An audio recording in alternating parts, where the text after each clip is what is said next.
Okay, hello. I'm here with Debbie, my partner at ETP Canada. We're coming to you today from isolation. We thought that instead of spending time writing blogs and frankly being a little bit bored by that, we would get online, have some interaction, and just kind of talk out some of our standard blog stuff we were thinking of doing over this period. And it's good to get out, so to speak, and be in front of, I guess, a camera in this case, but better than typing stuff out. For anyone who doesn't know us, we own Estate Transition Planners Canada. That is an estate consulting business who does a few different things. We work with named executors. So if you are the executor of an estate currently, we work with those people, helping them with probate applications such as that, and other things throughout that period of time. We're quite often a different choice from using a lawyer or something of that nature. We also do estate accounting. On our website, you can check out more about that. It's kind of a technical thing. And then we're also the executor for a number of people around Guelph, where we're based out of, but also throughout Ontario as well. In addition to that, one of the things we do quite a bit of is estate wellness checkups. So Debbie, what's an estate wellness checkup? An estate wellness checkup is where we get together with the testators, who are the people who are creating their new will, and we go through their estate from the eyes of the executor. So this is sitting down with the family. Sometimes it's a husband and wife or just the person by themselves, and we go through the will in easy to understand terms, and we map out what the estate looks like piece by piece from the executor's standpoint. So we take that puzzle and that set of instructions and we convey it back to the family. Yeah, exactly. And beyond that, we're also kind of looking into a bit of their finances and kind of an overall view of their entire estate, right? Yes, exactly. This is where we can find some common problems or issues or just general questions that weren't brought up before that families can then have a better understanding of.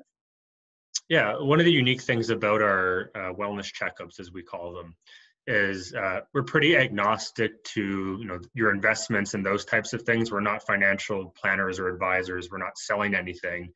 We're looking at your future estate as a whole, and because we deal with the estates after someone's passed away, we have a pretty unique view to some of the pitfalls and issues that will come up. So for anyone who's interested in those, they're a pretty handy thing to have consulted on with ourselves and you. And now we're doing those over the phone and through these types of meetings also.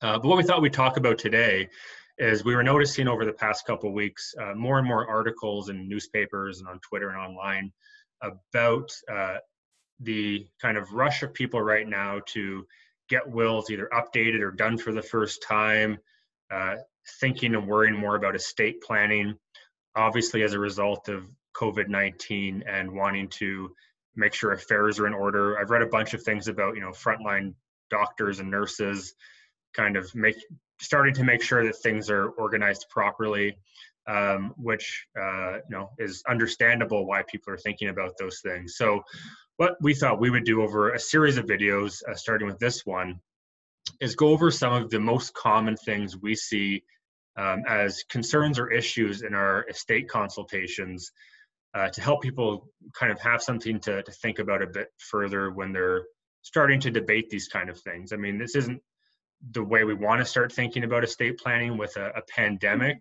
but it has given people an opportunity to start thinking a bit more about those types of things. So what we're going to start out with today actually is one of the most common things we see in probably a majority of the states that we deal with is an issue between the will that someone's written for themselves or that the lawyer's done for them, and then the beneficiaries that are associated with their investments.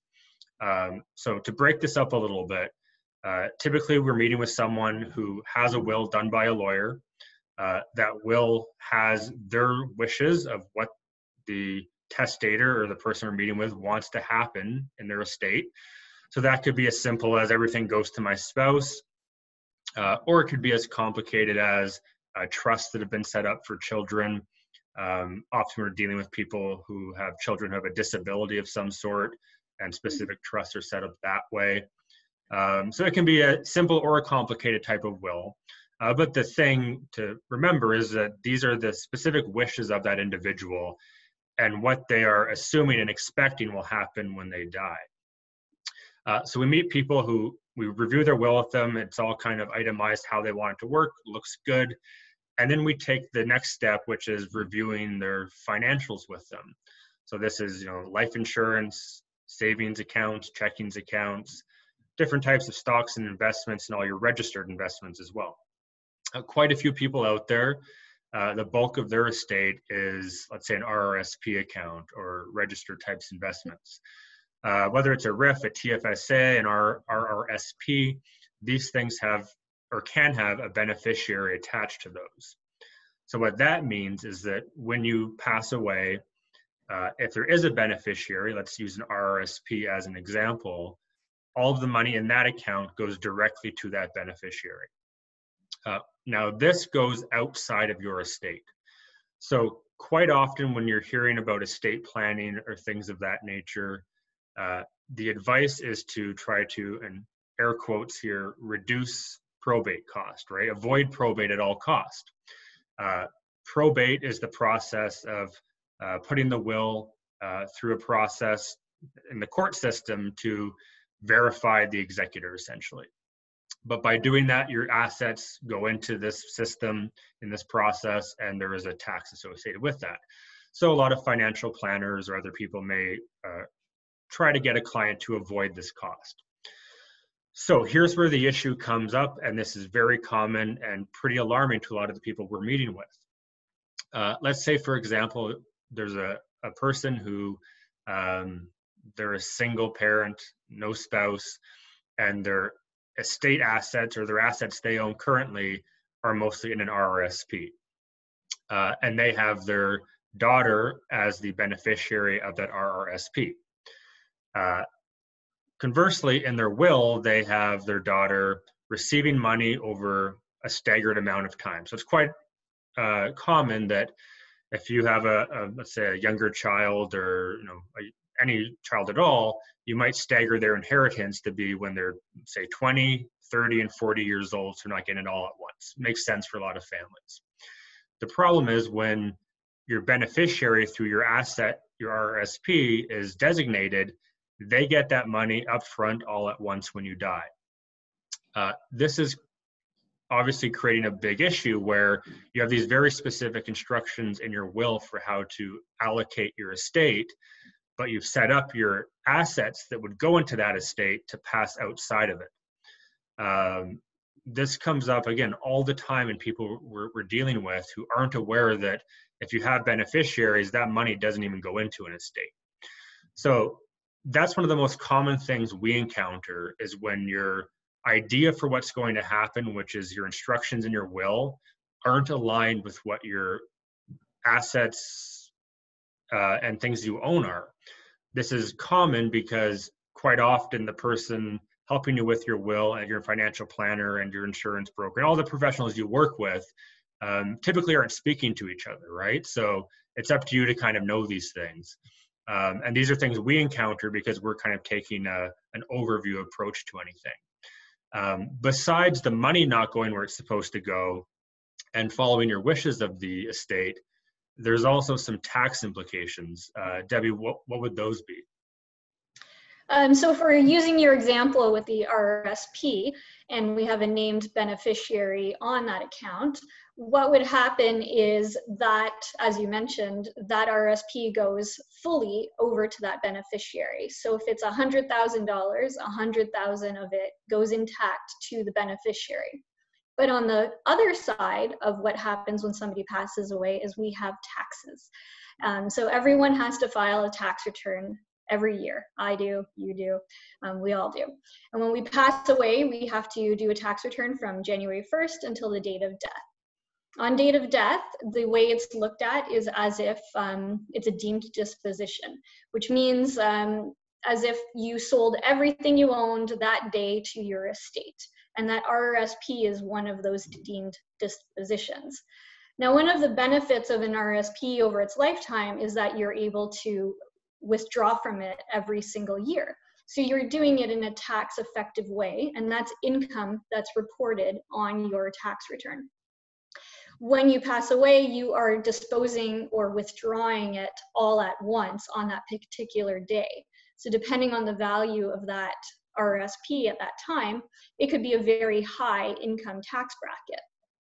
So if you're disposing of that RRSP on your tax return for full value at a very high tax bracket, there are still taxes to be paid on your income tax return.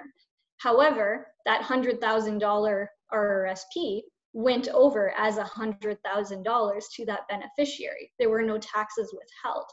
So the estate still has taxes, however, the beneficiary received the full amount. So this could leave an executor in a very precarious situation. Perhaps there are different beneficiaries inside of the will, and now they're receiving even less because they had to pay for the taxes. So this is definitely where good estate planning or preparation comes into play to avoid those pitfalls. Sometimes we think that we're saving probate tax, which I'm going to air quote or bunny ear. It's 1.5%, so it's only 1.5, but you could be looking at a very high percentage of tax inside of your income tax return. So there's two kinds of taxes. You're not saving on both. Right. And in cases like that, the beneficiary who received that money outside of the estate, they're kind of free and clear. Is that right? Yeah, essentially, they don't have to give it back. The only time that they might be on the hook is if that estate actually has no money to pay the taxes. Let's not forget that the Canada Revenue Agency does get their taxes, so they can come up after that beneficiary in the long run if they find there's no money. But if there is enough money in that particular estate, then the other beneficiaries are paying for it through their inheritance. Right. So one of the things that we're often trying to do in any of the work that we do is to make the executor's job as easy as possible, right? There's a lot of professionals out there whose job is to make sure that the person, while they're living, their assets are managed properly and those types of things. But there's no one really looking out for the executor, right? And that's kind of where this conversation comes in is, let's say you have this scenario where you've done this with your assets and your estate. Your executor could be in a pretty tough position there where the money's elsewhere, it's gone, and they have this liability on their shoulders, right? So this is why it's really important to take a look at these things. Even if you're of the understanding that, okay, I did a will, it has the right executors, the right stuff, I have my assets, I have my account. It's always good to review these things and make sure that they're set up to actually have things flow the right way, right? And again, there are times where you do want to not have probate take place. There are situations where maybe that is the right decision for you.